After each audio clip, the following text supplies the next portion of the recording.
niat. Boleh nggak kita sholat tanpa niat? Nggak boleh. Kita sholat tanpa niat tidak boleh. Seseorang ketika dia melaksanakan apapun ibadahnya harus ada niat. Jadi ketika kita melaksanakan ibadah yang kecil, perbanyak niatnya. Kalau seandainya niatnya banyak, pahala yang kita dapatkan juga banyak. Ya, tidak boleh kita melaksanakan puasa tanpa niat. Kemudian apa? Sholat tanpa niat. Tidak boleh. Kalau seandainya Ustaz, saya tidak mengucapkan niatnya ini boleh tidak? Nah, kalau ini boleh. Ustaz, saya tidak bisa nih, saya tidak ucapkan usolli fardhu dhuhri atau yang lainnya. Saya niatnya di hati saya saja. Ya, saya niat sholat asar atau niat sholat maghrib 3 rakaat Allahu Akbar, boleh.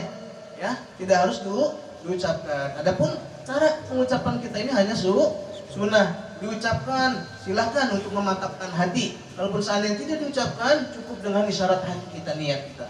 Paham? Oke. Selanjutnya, asalis takbiratul ihram.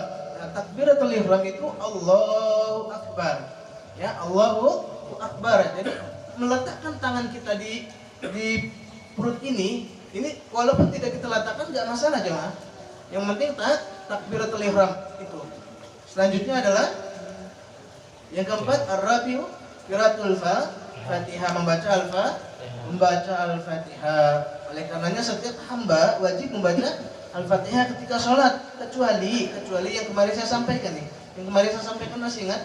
Ketika imam membaca Al-Fatihah, kita dengarkan.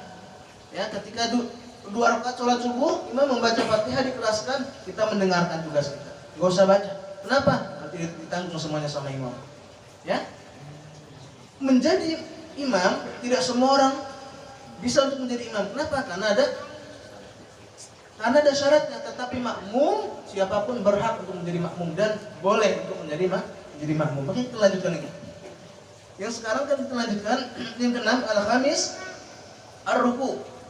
Ya, ruku. Nah, ini akan saya sampaikan ya jemaah sekalian. Mungkin nanti akan saya praktekkan bagaimana caranya ya. Ruku pun menjadi sesuatu hal yang penting di dalam sholat. Ruku kita. Ini kita kalau bahasa kitanya kan ruku itu kan seperti apa ya? Jadi ternyata jemaah sekalian yang ruku itu bukan cuma kita saja. Ada pohon itu juga ada juga yang ruku, malaikatnya Allah Subhanahu wa taala juga ada yang ruku juga malaikatnya Allah Subhanahu wa taala. Jadi yang ruku bukan cuma manusia saja. Itu ya.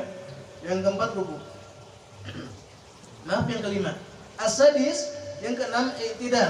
I'tidal ini bangkit ketika selesai ruku. Nah, samiallahu liman hamidah, ini namanya i'tidal ya, paham ya? Setelah itu yang ketujuh sujud.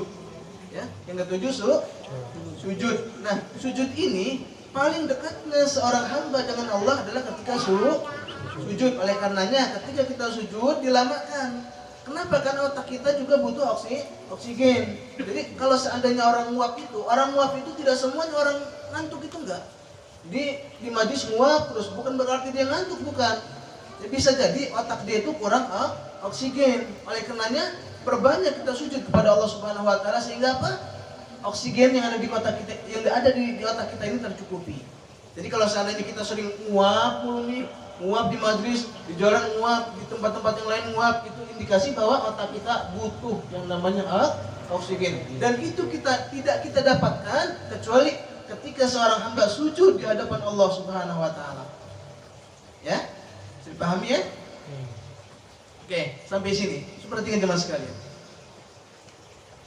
Saya akan sampaikan, nanti mungkin ada saya minta satu orang agar nanti jamaah yang ada di sini mungkin nanti melihat ya, karena harus ada praktek jemaah. Kalau seandainya cuma teori saja, mungkin pulang dari sini bisa jadi lupa. Pulang dari sini bisa jadi lupa. Nah, kemarin saya sampaikan jemaah sekalian, pernah nggak ketika kita melaksanakan sholat nih Pak, kita waktu sholat imam sudah takbiratul ihram Allahu Akbar, kita baru mengucap a'udzubillahi minasyaitonirrajim bismillahirrahmanirrahim usolli fardhu dhuhri. Pernah nggak kita seperti itu? Pak? Pernah kan? Sehingga apa? Kita tidak mendapatkan kebaikan. Artinya apa? Tambahan kebaikan yang Allah Subhanahu wa taala janjikan. Di mana tambahan kebaikan tersebut? Ketika imam sudah akbar, tangannya sudah berada di perut sini sudah akbar, langsung kita sambut dengan Allahu Akbar. Enggak usah kita ketika imam takbir Allahu Akbar baru auzubillahi minasyaitonirrajim. Baru kita niat, teman kita udah takbir, teman kita yang samping sebelahnya sudah takbir, yang di belakang sudah takbir, yang di sampingnya sudah takbir, yang di depan sudah takbir. Kita baru auzubillahi minasyaitonirrajim, baru niat kita. Sudah dapat, sudah ketinggalan cuma kita pahala-pahalanya.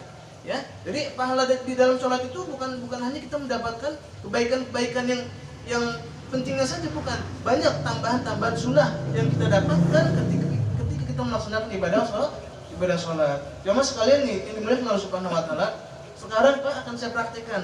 Ibu semua perhatikan ya, Ibu semua perhatikan. Saya minta satu orang sukarela, biar nanti ketika